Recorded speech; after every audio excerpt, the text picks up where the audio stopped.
Mr. Harrison is Embarrassin, Chapter 11. I don't want to hold your hand. Help! That was the first word I heard when I opened my eyes. I'm not sure if I was out for a few seconds or a few hours. It didn't feel like I had broken any bones or anything, and there was concrete and dust and junk here, there, and everywhere. Am I dead? I asked. I don't think so, Arlo, said Andrea, unless we're both dead. I knew I couldn't be dead because if I was in heaven, Andrea wouldn't be there. When the dust had cleared, I was in a little cave deep beneath the ground with Andrea, Alexa, and Ryan. Luckily, the whole school hadn't fallen in on our heads. Except for a few scratches, we were all okay. I could hardly see a thing. My candle was gone. My cake was gone, too. I was cold. This was the worst thing to happen since TV turn-off week. We're trapped, Ryan said, like those miners in Chile. Those miners were underground for months before they got rescued, said Alexa. Hey, maybe we'll be on TV when we get out, I said. The miners in Chile were on TV all the time. TV, said Andrea, all excited. How do I look? Is my hair all messed up? I couldn't even see Andrea's dumb hair. It was too dark. Will you stop thinking about how you look for once? Alexa told her. We could die in here. Die? I hadn't even thought about dying until Alexa brought it up. I wished I could run away to Antarctica and go live with the penguins. Then I heard another voice in the distance. It was coming from far above our heads. It sounded like Mr. Harrison. Are you kids okay? He yelled. I feel fine, yelled Andrea. An emergency crew is coming, he hollered. They have a giant drill. We'll have you kids out of there soon. Where did they get a giant drill? I asked. From Rent a Giant Drill, Mr. Harrison said. You can rent anything. What about Mrs. Mentry? Andrea asked. She's not with us. She's okay, Mr. Harrison said. Just before the cave-in, she crawled out of the hole that Digger dug in the playground. I'll bet she's really mad, Ryan said. She'll probably never visit our school again. Mr. Harrison told us that it might take the emergency crews a few hours to drill a hole through the cement and pull us out that way. He sounded really upset. I should have known better, he said. I should have never let you kids go down there. It's okay, Mr. Harrison, Andrea hollered up to him. I sat on the floor between Andrea and Alexa. Ryan sat across from us. There wasn't a lot of room, so we had to sit close together. I'm scared, Andrea said. What if they can't rescue us? Hold my hand, Arlo. I'm not holding your hand, I told her. Hold Ryan's hand. I don't want to hold her hand, Ryan said. I want to hold your hand, Arlo, Andrea said. Don't bother me, I told her. Hey, I want to hold AJ's hand too, said Alexa.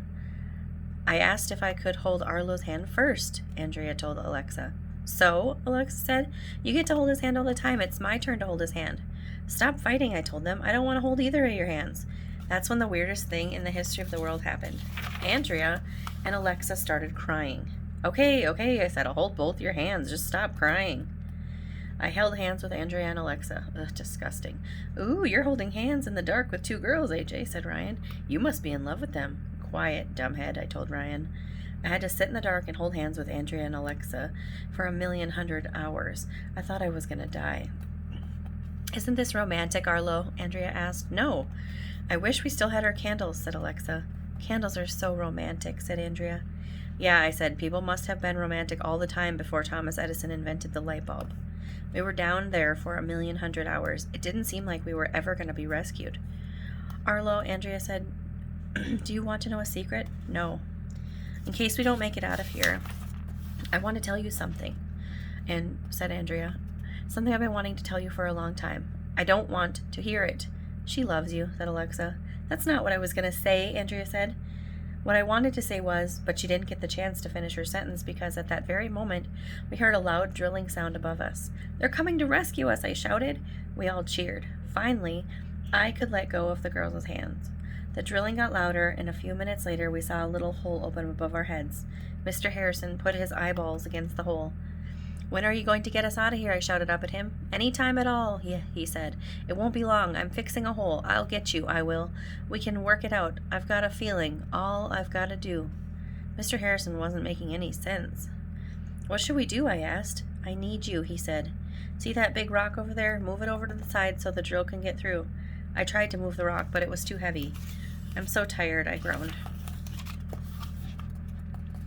Ryan and the girls crawled over to help. Dig it, Mr. Harrison told us. Carry that weight. All together now. Don't let me down. All four of us pushed against the rock as hard as we could. Finally, with a little help from my friends, I was able to slide it out of the way.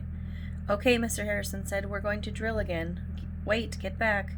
We moved out of the way and the drill started up again. It was really loud. Pieces of cement were falling all around us. It was scary and cool at the same time. And then suddenly, the drill came through, and we could see a big hole open above us. Light flooded in. We could hear all the kids upstairs cheering. Here comes the sun, I shouted. We're saved, Andrea yelled. We were about to climb up through the hole when I heard a noise in the corner, and there was movement. What's that? Alexa asked. Maybe it's the fried squirrel, said Ryan. It's not a fried squirrel, Andrea said. It's a live squirrel. It's Digger. Eek!